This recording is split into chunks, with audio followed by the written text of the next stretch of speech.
But although temperatures are looking a little warmer for the start of this week, Chief Meteorologist Wes Wyatt brings you an early winter as he recalls some of Alabama's most notable winter events with the help of a good friend.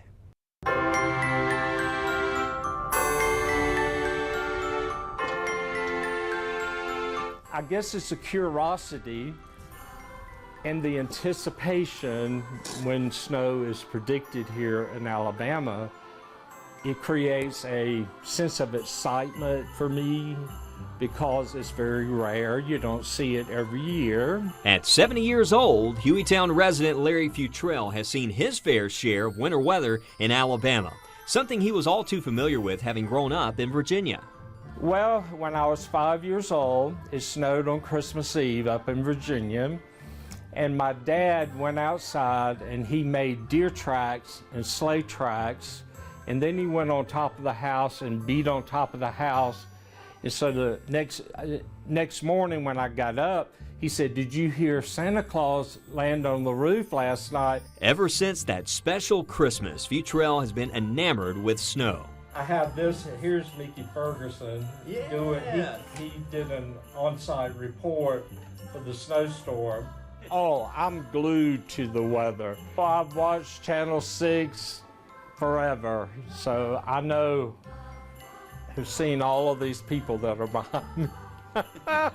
After moving to Alabama in the mid-'80s, Futrell's fascination with winter weather grew, fueled in part by how folks in the South react to snow. 1 or 2 snowflakes fall and the whole city closes down. Everybody runs to Walmart, gets milk, bread, the shelves get empty.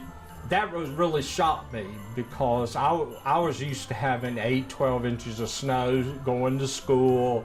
We had plenty of snow plows, so it didn't affect us there in Virginia like it does here. So it was kind of I guess, comical to me that people reacted to just a little bit of snow. Futrell soon realized when winter weather strikes in Alabama, the impact can be very serious. But we did have freezing rain and snow on Christmas Day, I believe it was in 1989, where we had sub-zero temperatures here in Birmingham. Well, we were in between houses and we live in an apartment up on the side of Red Mountain, and I'd parked my car underneath the apartments and I had put it right underneath a water pipe, a big water pipe. Well, it got so cold that night, that water pipe burst. My whole car was covered with ice. I could not even get to the door to get in to go to work. So can you imagine having to call your boss and say, "Well, a water pipe broke and it's covered my car and I can't make it to work."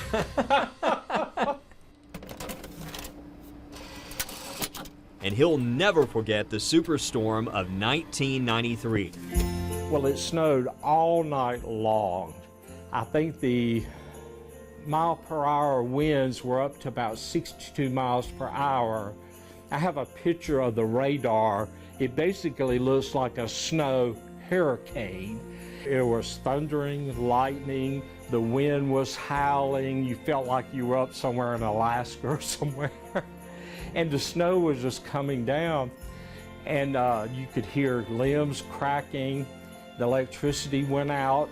Luckily, we had a gas fireplace so we could keep warm. The thundering, the lightning, the howling wind, and this heavy snow that fell all night long. And I've got pictures with the snow up to my waist.